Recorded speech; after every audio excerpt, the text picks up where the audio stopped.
Kevin Durant is not a needle mover, in my opinion, no more when it comes down to if you're trying to win a championship. I would like to tell the teams out there that's actually looking to get Kevin Durant, approach with caution.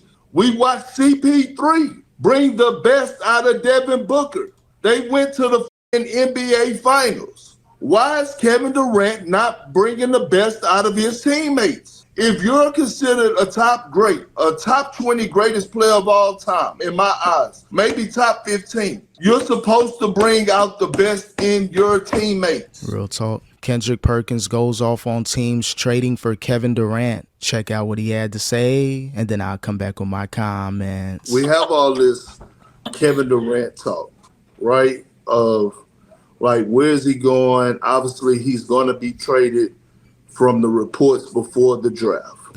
Or maybe on draft night. I would like to tell the teams out there that's actually looking to get Kevin Durant, approach with caution.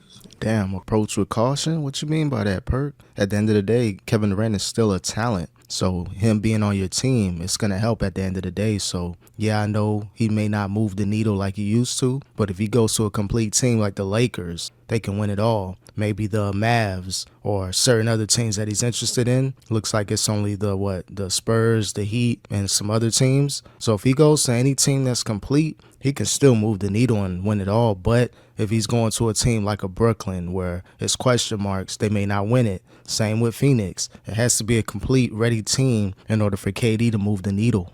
Okay? Because Kevin Durant is not a needle mover, in my opinion, no more when it comes down to if you're trying to win a championship. And this is not something that I'm making up. This is facts, right? Like, he hasn't moved the needle. Brooklyn Nets, one of the biggest busts in NBA history with that big three. And Kevin Durant, Harden, and Kyrie Irving.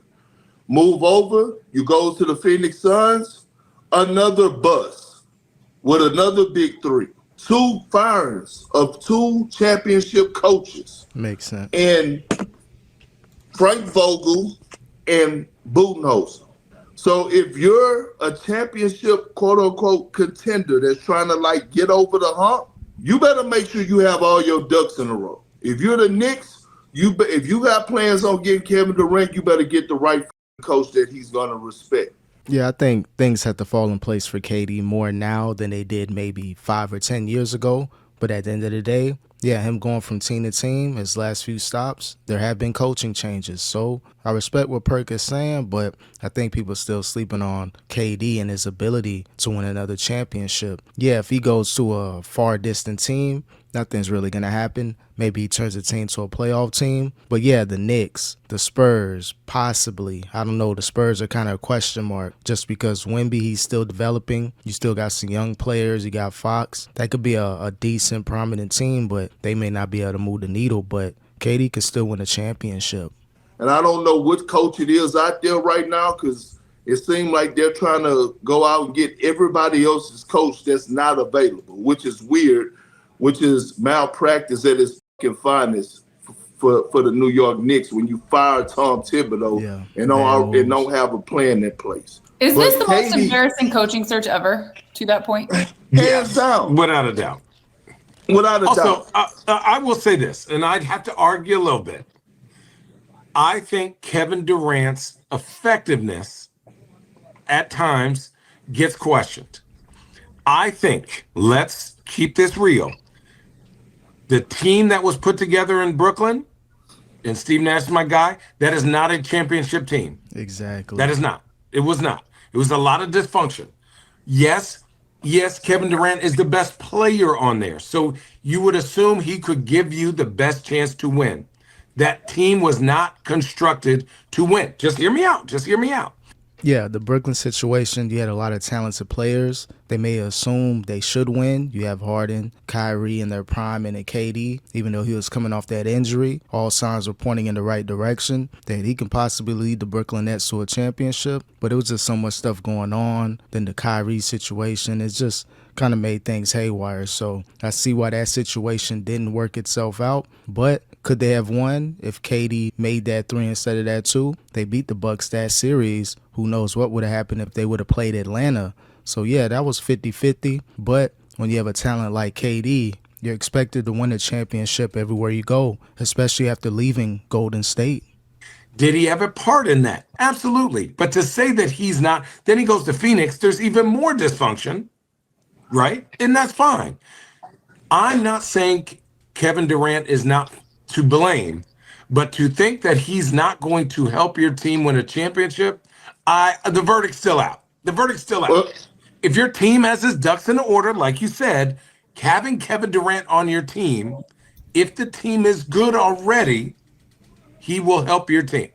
Yeah, that's the main thing with KD. He's not going there to save the team, but he's just going there to kind of, be a Band-Aid per se. Okay, you need a position you're weak in. You need a scorer. You need someone that can play the 3 or the 4, maybe the 5 at times. That's a Kevin Durant. But if you need him to pick up a team that was nowhere to be found over the last few years, then of course, they're not going to win anything, maybe a round or 2. But again, going to a complete team, a ready-made team, maybe the Knicks, you add them with Jalen Brunson, a Mitchell. Don't know what's going to happen with Cat or Bridges, but you would probably want to move Bridges, but does the Suns want him back? It's all about who you're trading for if you're trying to acquire KD. You can't overhaul your team to get KD at this point, about to be 37, making $55 million. His best bet, just play out a season wherever he goes and maybe try to join a team in free agency next summer. That might be his best bet, to go to a ready-made team that can win a championship.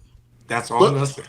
All I'm at, no, Shannon. If you move the fucking needle, then you make guys around you better. For example, we watched Kyrie Irving win a championship and go to finals with LeBron James.